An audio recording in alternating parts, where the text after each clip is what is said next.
गंगा के किनारे बसे एक छोटे से गांव में अर्जुन नाम का एक युवक रहता था।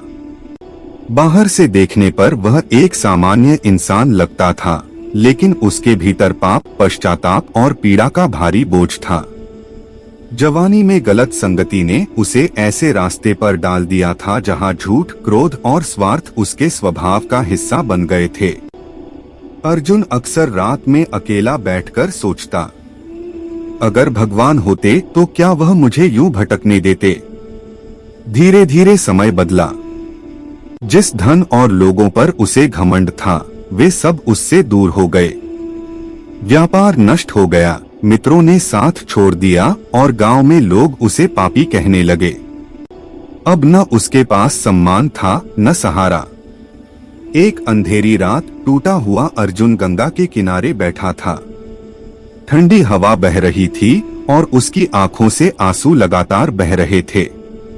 उसी क्षण उसके हृदय से पहली बार सच्ची पुकार निकली, हे प्रभु, अगर आप सच में हैं तो मुझे सही रास्ता दिखाइए। उस रात उसे एक विचित्र सपना आया। उसने देखा कि एक तेजस्वी साधु उसके सामने खड़े हैं। साधु ने शांत स्वर में कहा, मुक्ति बाहर नहीं, भीतर है। पाप से भाग मत, उसे स्वीकार कर। पश्चाताप ही पहला कदम है। नींद खुली, लेकिन अर्जुन का मन जाग चुका था। उसे पहली बार लगा कि शायद उसके जीवन का अंधकार खत्म हो सकता है। अगली सुबह वह सब कुछ छोड़कर घर से निकल पड़ा। कई दिनों की यात्रा के बाद वह एक पुराने आश्रम पहुंचा। वहां उसने वही साधु देखे जो उसके सपने में आए थे।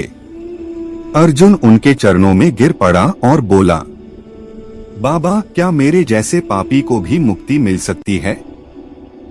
साधु मुस्कुराए और बोले, पाप से बड़ा कोई बोझ नहीं, लेकिन पश्चाताप से बड़ा कोई धर्म भी नहीं। जो अपने दोष स्वीकार कर ले वही मुक्त होने योग्य होता है। साधु ने अर्जुन को मुक्ति का मार्ग बताया। सत्य बोलना, निस्वार्थ सेवा करना और प्रभु के नाम का स्मरण करना। अर्जुन आश्रम में ही रुक गया। दिन में वह सफाई करता, भूखों को भोजन देता, बीमारों की सेवा करता। रात में शांत मन से बैठकर प्रभु का नाम जपता। शुरू में उसका मन बार बार भटकता। पुराने पाप उसे डराते, नींद टूट जाती, मन भारी हो जाता। लेकिन वह रुका नहीं। हर दिन सेवा ने उसे नम्र बनाया और हर प्रार्थना ने उसके मन का बोझ थोड़ा थोड़ा हल्का कर दिया। महीनों बीत गए, फिर साल। अर्जुन अब पहले जैसा नहीं रहा। उसके चेहरे पर शांति थी,